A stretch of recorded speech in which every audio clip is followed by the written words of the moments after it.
परिचय। मुझे बहुत प्यास लग रही है। क्या तुम्हारी पानी की बोतल में पानी है? हाँ, ये लो। अब मैं अच्छा महसूस कर रहा हूँ। आज आसपास हवा ही नहीं है। तुम सही कह रहे हो। आज बहुत उमस है। आज सुबह के समाचार में बताया गया कि आज मौसम उमस भरा रहेगा और बारिश भी हो सकती है। बच्चों, इस पाठ में हम वायु, जल और मौसम के बारे में जानेंगे। आओ सीखें। वायु और जल का महत्व बताना, वायुमंडल का संगठन समझना, जल चक्र का वर्णन करना, मौसम और जिन कारणों पर यह निर्भर करता है उसे बताना, मौसम और जलवायु में भेद करना। वायु का परिचय। वायु जीवों और पादपों समेत पृथ्वी के सभी प्राणियों के लिए बहुत महत्वपूर्ण है। पादपों को प्रकाश संश्लेषण करने और वायु में ऑक्सीजन छोड़ने के लिए वायु से कार्बन डाइऑक्साइड की आवश्यकता होती है। मनुष्यों और पशुओं को जीवित रहने हेतु सांस के रूप में वायु से ऑक्सीजन लेने की आवश्यकता होती है। क्या तुम जानते हो कि पृथ्वी के चारों तरफ का वायुमंडल वायु से भरा हुआ है? लेकिन वायुमंडल क्या होता है? जानने के लिए हमारे साथ आएं। वायुमंडल का संगठन। वायुमंडल विभिन्न गैसों, मुख्यतः नाइट्रोजन और ऑक्सीजन के मिश्रण से बना है, जो पृथ्वी को चारों तरफ से कंबल की तरह लपेटे हुए है। वायुमंडल के बिना हम यहां जीवित नहीं रह सकते। यह सूर्य से आने वाली खतरनाक किरणों से हमें बचाता है और पृथ्वी को पादपों और पशुओं के लिए आदर्श निवास स्थान बनाता है। जल की जरूरत। हम जानते हैं कि वायु हमारे जीवन के लिए अत्यधिक आवश्यक है, लेकिन क्या आपने कभी सोचा है कि जल इतना महत्वपूर्ण क्यों है? हाँ, हमें पीने, नहाने, खाना बनाने, कपड़े धोने, पौधों में पानी देने और अन्य दूसरे कई कामों के लिए जल की जरूरत पड़ती है। यह सच है कि जल के बिना पौधे मर जाएंगे और मनुष्य और पशु प्यासे रहेंगे। इसलिए बच्चों, जल की एक एक बूंद बचाओ और इसे बर्बाद नहीं होने दो। पृथ्वी पर जल। जल पृथ्वी पर सबसे प्रचुर मात्रा में पाया जाने वाला पदार्थ है। वास्तव में हमारी पृथ्वी का 70% हिस्सा पानी से ढका हुआ है। क्या तुम जानते हो कि पृथ्वी को नीला ग्रह भी कहते हैं? क्योंकि अंतरिक्ष से देखने पर पृथ्वी अपार जल राशि के कारण नीली दिखाई देती है। जल की अवस्थाएं। जल 3 अवस्थाओं में पाया जाता है: ठोस, द्रव्य और गैस। बर्फ, हिमकण और पाला जल की ठोस अवस्था के उदाहरण हैं।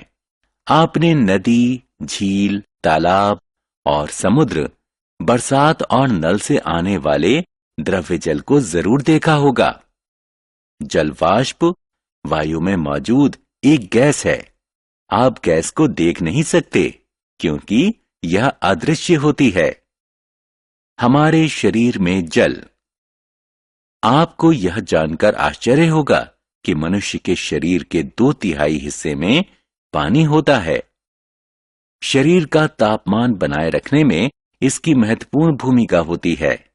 यह पोषक तत्वों को पूरे शरीर में पहुंचाता है, पाचन को सुधारता है और शरीर से अपशिष्ट पदार्थों को बाहर निकालता है।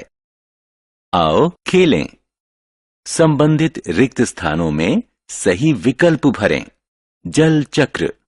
क्या आप ये सोचकर हैरान हैं कि बरसात में सारा पानी कहां से आता है? वायुमंडल में सदैव एक निश्चित मात्रा में जलवाष्प रहती है। यह पृथ्वी की सतह जैसे समुद्र, नदी और झील से आती है। सूर्य की ऊष्मा पृथ्वी के धरातल पर मौजूद इन जल स्रोतों के पानी को गर्म कर देती है, जिससे यह द्रव्य अवस्था से गैस अवस्था में परिवर्तित हो जाता है। इस प्रक्रिया को वाष्पीकरण कहते हैं। वायुमंडल में ऊपर जाकर जलवाष्प शीतल हो जाता है और बादल बना लेता है। इसे संघनन कहते हैं। जब जल कण एकत्रित होने लगते हैं तो वो बड़ी बूंद बना लेते हैं और तापमान के अनुसार बरसात, बर्फ या ओले के रूप में नीचे गिरते हैं। इसे वर्षण कहते हैं। अंततः पानी जल स्रोतों तक पहुंचता है और एकत्रित होता है। आप देख सकते हैं कि जल लगातार धरती से वायु और फिर वापस धरती तक एक चक्र में चलता रहता है। इस प्रक्रिया को जल चक्र कहते हैं। इसलिए बच्चों, हमारे धरती से जल कभी खत्म नहीं होगा। मौसम क्या है? क्या आपने आज मौसम की भविष्यवाणी देखी? नहीं? मौसम क्या होता है? मूलतः किसी निश्चित समय और स्थान पर वायुमंडल की स्थिति को मौसम कहते हैं। मौसम कई कारणों जैसे तापमान, आर्द्रता और वायु दाब पर निर्भर करता है। आइए इन कारणों के बारे में जानें। मौसम की तापमान पर निर्भरता।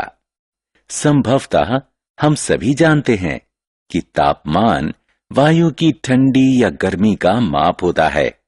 यह इस बात पर निर्भर करता है कि सूर्य से इसने कितनी ऊर्जा ली। तापमान को तापमापी नापक यंत्र की सहायता से मापते हैं और इसकी गणना डिग्री सेल्सियस और डिग्री फ़ारेनहाइट में करते हैं। मौसम की आर्द्रता पर निर्भरता। मौसम को प्रभावित करने वाला अन्य कारक आर्द्रता है। वायु में मौजूद जलवाष्प की मात्रा को आर्द्रता कहते हैं। हाँ, हमारे आसपास मौजूद हवा जल से भरी होती है। आप आमतौर पर झीलों, समुद्र, नदियों और पेड़ों से पानी के वाष्प बनते देख सकते हैं। जब आर्द्रता बढ़ जाती है तो हमें पसीना आता है और हम चिपचिपाहट और असुविधा महसूस करते हैं।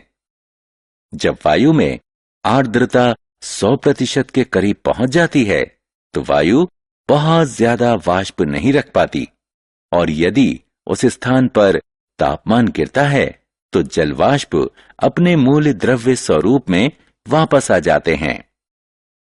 संघनन जमीन के पास होता है, जिससे कुहासा और कोहरा उत्पन्न होता है। वायुमंडल में बहुत ऊंचाई पर बादल बनते हैं।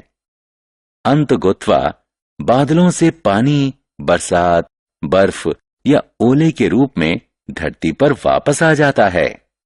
मौसम की वायुदाब पर निर्भरता। आगे क्या? हाँ, वायुदाब। आपने अनुभव ना किया हो शायद, लेकिन हमारे आसपास की वायु में भार होता है। हम वायुदाब को दाबमापी नापक यंत्र यानी बैरोमीटर से मापते हैं। उच्च दबाव के क्षेत्र में वायु धीरे धीरे पृथ्वी के धरातल के पास आ जाती है। उच्च दाब वाले क्षेत्र में साफ धूप वाला मौसम रहता है। निम्न दाब वाले क्षेत्र में वायु वातावरण में ऊपर उठ जाती है।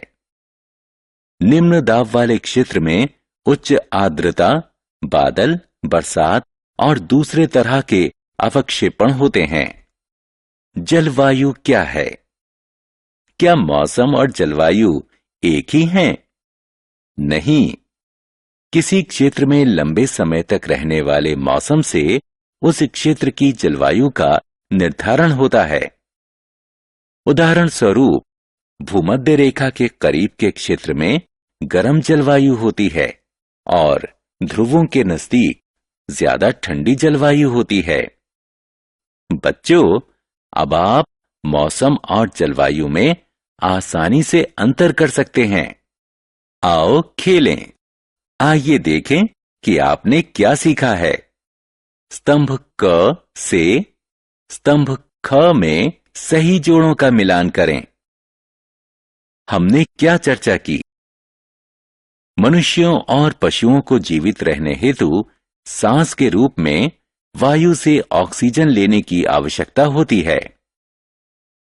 वायुमंडल विभिन्न गैसों, मुख्यतः नाइट्रोजन और ऑक्सीजन के मिश्रण से बना है, जो पृथ्वी को चारों तरफ से कंबल की तरह लपेटे हुए है।